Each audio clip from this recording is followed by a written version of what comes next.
જય જવાન જય કિસાન। તો ઘણા દિવસથી બધા એમ કહેતા હતા કે બેન મકરના વિડીયો કેમ નહીં આવતા, તો મકરના વિડીયો જો ઢાબુ ભરવાની શરૂઆત થઈ છે, બધું ગોઠવવાનું સીડિંગમાં આ કોક નવું ગોઠવ્યું હોય, ક્યારે કોન્ટ્રાક્ટરે શું ગોઠવ્યું ખબર નહીં, જો આવું ગોઠવ્યું પહેલા પછી આવીને સીડિંગ રાખે, આ તળિયા મજબૂત બનાવવા માટે કરે છે।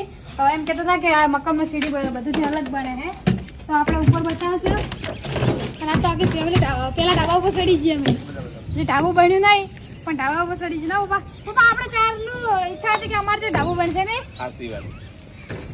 અમારે ફાઇનલી મારા પપ્પાને એવી ઈચ્છા હતી કે પેલી સ્કૂલ દેખાય ને અહીંયાથી રોઢું બધું ને આપણું ઘર એટલું ઊંચું બનાવવું હોય, તો ફાઇનલી અમારું ડ્રીમ કમ્પ્લીટ થઈ જાય લગભગ 12 મહિનામાં જ।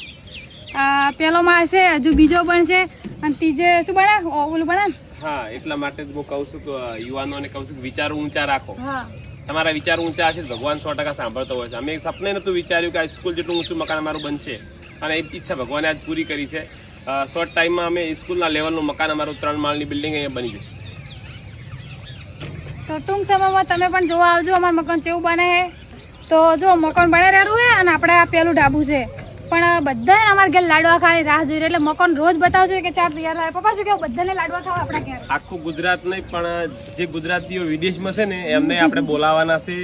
ઘણા લોકોએ પિનલના લગ્નમાં મને ઠપકો આપ્યો છે કે ભાઈ અમને બોલાયા નથી, તો અમે સમાજનું બંધારણ પાળ્યું છું। અમે 100% અમારું બજેટ છે 1 લાખ લોકોને જમાડવાનું, તો 100% બધાને અમે આમંત્રણ આપવાના છીએ મકાનના વાસ્તુપૂજનમાં। રાહ જોજો અમારી, જે બનશે અમે તમારી સેવા કરવાના છીએ અને 1 લાખ લોકોને બોલાવીને જમાડવા કરવાનો છે। 1 લાખ લોકોને બોલાવે તો બધા કહેતા પાર્કિંગ માટે તો ખુલ્લો જ રાખવો પડશે। એરપોર્ટ છે ને 300 વીઘાનું। હા, એરપોર્ટ છે હો, બાજુમાં એરપોર્ટ છે આપણે અહીંયા।